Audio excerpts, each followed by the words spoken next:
Hey folks, it's Maxie here and welcome to another TEW2020 video. You join us today as we continue on the road to the AEW Tag Team Spectacular with an edition of Lightning. Tag Team's main event tonight as the Lucha Brothers will be in action against the Motorcycle Machine Guns as we see if yet another team can have a spectacular main event contest. Hopefully by the end of the show we will be able to announce 2 matches for the Spectacular, with the rest to be announced on next week's Dynamite and next week's Lightning as well. So without further ado, let's do it. This week's AEW Lightning broadcast. We're again at the ViStar Veterans Memorial Arena. This time we do get the sellout of 15,000, and as always we have some dark matches to give some of our not used wrestlers on the show some experience. Lana Austin defeats Indy Hartwell in 8:31 with a black kiss. That drew a 34 rated segment.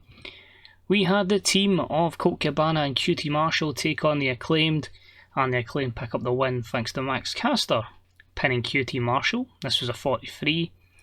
QT and Colt don't work well as a team, but the Acclaimed pick up that dub. We had Best Friends take on Proud and Powerful, and Santana and Ortiz pick up the win in 14-12 when Santana pinned Chuck Taylor. This was a 71. Ortiz benefiting from a hot new move. And we had the team of Maki Ito against Maya Yuki, and they defeat Killer Kelly and Leva Bates in 8:16 when Maki Ito pinned Killer Kelly. A 38. The 2 Japanese women displaying excellent chemistry tagging together, and the crowd were cheering for the fallen idol Maki Ito as the young female demographic. Really liked her winning, and she benefited from a groundswell of public support. We also had Undisputed Honor defeat Alan Angels and Cody Vance in 8:52 when Kyle O'Reilly pinned Alan Angels with a brainbuster. 57. Simple match to make Undisputed Honor look like $1 million. We got 100 the last time. You damn right we are going to abuse the hell out of it. And it's more verbals from Kenny and Cody. They just really talk about, oh well, another week closer to this big event, if you even make it there. Kenny, I want you to just sit back, relax tonight, and you watch me dispose of this absolute jobber, TK Cooper, in tonight's broadcast. So, not gonna lie, it's really uncreative, but I'm abusing the 100, because I want to try and get 100 rated shows. So yeah. But it also means hopefully when Kenny and Cody do lock paths again, it's going to be, wow. And Cody took on TK Cooper, and he won in 1:52 with a beautiful disaster. So 71, just Cody acting like a dick, complete jerk, and he picks up the victory with the win over TK Cooper. Then another hype package for Thunder Rosa. It documents the attack that she suffered last week on Lightning. Of course, she has a little bit of issues with quite a few of the women against the Fashion Empire, and this 38 segment hypes up her matchup tonight. She takes on Nyla Rose, and she wins in 7:01 with the reverse DDT. It disappointingly only gets a 36 because the crowd were turned off, because they still view them as pre-show workers. That's again up to me to make sure that Thunder Rosa gets over and isn't a pre-show worker soon. Then have Walters backstage, of course debuting at the AEW versus New Japan show, and he is there with the troops. The Ring General is there with Ilya Dragunov, Axel Dieter Jr. and David Finlay Jr. He just shouts at them and says, watch me and follow my lead. So a 37 for that segment. And Walter defeats Griff Garrison in 3:39 with the Golden Bomb. Destroys him, simple as. The Ring General just dominates. Then had El Generico in action as he took on Gabriel Kidd, and it was a terrible matchup that saw Generico pick up the win in 4:46 with a brain buster. My voice cannot go that long anymore. Previously, yes, these days, not a chance. But 58, again, Generico didn't have great overness coming out of WWE, so it's up to us to build him up slowly, get him some momentum before he'll eventually get into long storylines.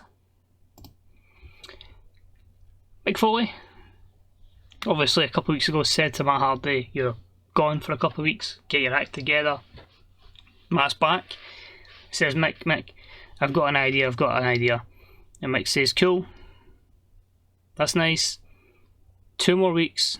If you want to let us know, either 2 weeks on Lightning or before then, cool, but just take the time, get your head clear, and show that you're still ready to be a tops talent here in All Elite Wrestling. So Matt's a wee bit dejected, but he's not acting like heelish in any way. He's kind of like, that's cool. He understands it, but he says, trust me, Mick, this is good news. This is something the fans will really, really want to see. So a 55 segment there. We had some tag team action in the women's division with Hikaru Shida and Riho getting the win over Diona Purrazzo and Chelsea Green in 8:21 with Shida pinning Diona. 51. I'm trying my hardest to get Shida into like positive momentum. She's still cooled despite being a long reigning mixed tag champ with Kenny and picking up countless victories. It's been really difficult, but hopefully we'll get her there, and a nice wee tag team with Riho at the moment as they defeat Diona and Chelsea here from the Fashion Empire. Also, the AEW Live champion in action is Scorpio Sky, gets a non-title win over Angelico in 7:44 with a blackout. A 69 here, a 73 from Scorpio. I just felt these two together would make a good matchup, and it's resulted in that and some good momentum gains for Scorpio Sky. Moving along, we have an Inner Circle meeting backstage. They're all frustrated. They says, one more chance we'll give this, or it's all going to blow over. But Santana and Ortiz go, no, one more time. But you do something wrong, Sammy, or Hager, you get in our way. We will not hesitate to kick the shit out of you, basically. So 81, and more on that from the Inner Circle going forward. Brian Pillman Jr. was in action. He got to take on the Sombra Almas in singles competition, and a good matchup saw La Sombra Almas defeat Pillman Jr. in 10:28 with a Brilliante driver. 77, some more positive momentum for La Sombra. Pillman's always going to be in a good position. He's very over. In fact, we could actually, like, if we really wanted to, like, dive in. He could main event push already. But I want to take it slow with Pillman Jr., give him a good opportunity in the tag division with the Prophecy. So until then, it's going to be La Sombra picking up some victories. But we all know La Sombra is in a bit of a war, and he gets the absolute crap kicked out of him by Jon Moxley, who wants his retribution on La Sombra, and he finishes it with the Death Rider right through a table. 83. So leads to a promo from Moxley, and it's still a disappointing 78, but it's Moxley basically stating doesn't really feel like tag team wrestling's his thing, so he's going to give the tag team spectacular a bit of a miss. But Double or Nothing, he wants to put it all on the line. He is going to get his matchup with La Sombra, and he is going to let La Sombra Almas choose the match stipulation. So nothing like you need to win or you're sacked or anything, just the type of matchup, whether you want it to be cage or anything like that, he can pick, and Moxley will do battle any way he can. Move along to some more women's action, and Saraya picks up a win over Tay Conti in 7:55 with a rib cracker. A 59, simple effective win for Saraya.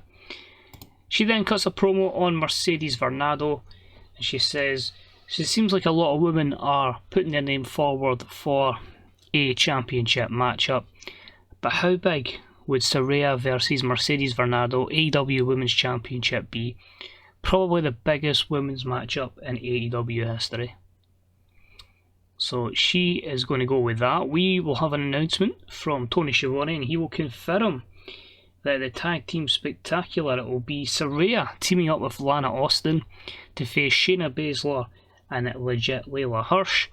The winner, whether it be Shayna or Saraya, will become the new #1 contender and face Mercedes at the Double or Nothing pay-per-view.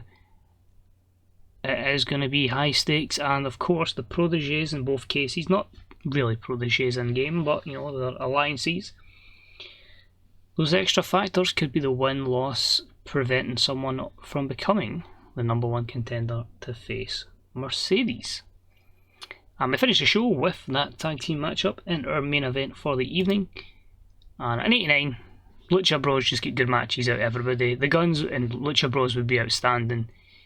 Imagine what it would be like if the Guns were over in this. So, great wrestling, good heat. Lucha Bros defeat the Bullshit Machine Guns in 2045 when Pentagon pinned Shelley with a top rope styles clash. 6 defensive titles. I'm clearly abusing the high promo at the start. I'm clearly abusing the Lucha Bros in every matchup to get pop gains. But it works. Screw it. If it gets the company more popular, it gets us more money, and we can really grow this company to great lengths. But one thing I will say is we're hopefully going to announce that main event for the Tag Team Spectacular on Dynamite, because we are going to chase that 100 rating. I think I know the matchup that could do it.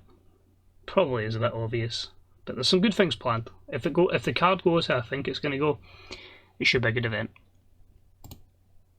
In 89, so effectively what our main event segment was rated on. 100 promo was good. I actually don't think we'll gain pop in the States, but everywhere else around the world because of the way the AEW Live network is. But we should again be in a position where, because of the size in the US, that we will have basically the most amount, our biggest ever event, TV rating. That's what I'm looking for. Alright, there seems to be a lot of things happening here, so let's have a look. So AEW Lightning got fantastic reviews. Jason Ayers is going to re-sign with WWE. Tama Tonga and Kotaro Suzuki have bonded. Willie Mack is injured. Sumiri Natsu, is that a real person? It is.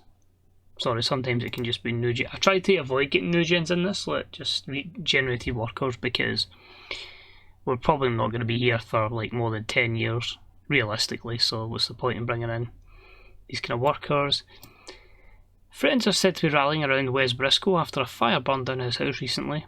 According to sources, he lost most of his possessions. That's interesting that that's a thing in here. Of course, his fiancée isn't in this, so it wouldn't pop up anything with that. Of course, Red Velvet, but we will get her in at one point. So yeah, that's interesting, that's a thing there. And Triple Air in Crisis. Are you really? I think they've probably just dropped the medium rather than anything else. So we'll click through that. Let's have a look at our news items. Griff Garrison needs to sell. That's why we're saving money, Cody, so we can get a development territory and he can go there. Although, to be fair, we do send workers to NWA, so we do have people out. But obviously we need to wait and to get our own place. But 4.73, that just shows you way by far our biggest rating due to how good the thing is. We've got our investment. And so you see here AEW Live, click that there we go. The big there is obviously going to give us a lot more people watching it in the US. We need to basically get in a position where we can get everyone else to join that, or just keep going big in America, because we're popular in America, so more people are going to watch there. Anything else I want to look at?